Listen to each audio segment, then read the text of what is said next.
सतयुग के राक्षस मदन और पूनम की माता की कथा। श्री गणेशाय नमः। नारायणन नमस्कृत्य नरं चैव नरोत्तमम्। हे श्रोतागणों, सतयुग वह काल था जब धर्म अपने पूर्ण स्वरूप में प्रतिष्ठित था। उसी सतयुग में मदन नाम का एक महाबली राक्षस उत्पन्न हुआ। वह तेजस्वी था, शास्त्रों का ज्ञाता था और घोर तप करने वाला था।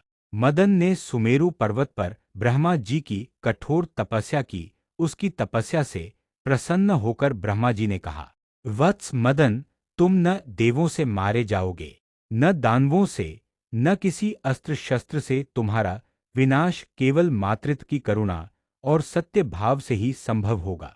वरदान पाकर मदन के भीतर धीरे धीरे अहंकार का उदय हुआ।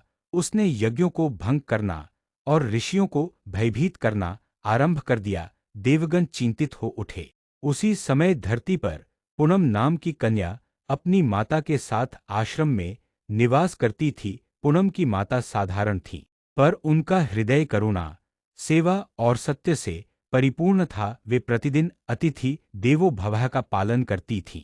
एक दिन मदन उस आश्रम में पहुंचा। उसका रौद्र रूप देख सब भयभीत हो गए, पर पूनम की माता निर्भय होकर आगे आईं। उन्होंने मदन को पुत्र समान समझकर भोजन कराया और कहा, वत्स, भूखा प्राणी चाहे राक्षस कहलाए, पर माता के लिए वह भी संतान ही होता है। उन वचनों ने मदन के हृदय को स्पर्श किया। पहली बार किसी ने उसे पुत्र कहकर पुकारा था।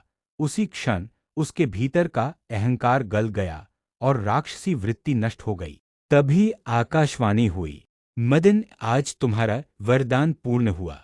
मातृत्व की करुणा से तुम्हारा अज्ञान नष्ट हो गया। मदन ने अपने राक्षसी रूप का त्याग किया, पूनम की माता के चरणों में नमन किया और तपस्वी बनकर धर्ममार्ग पर चल पड़ा।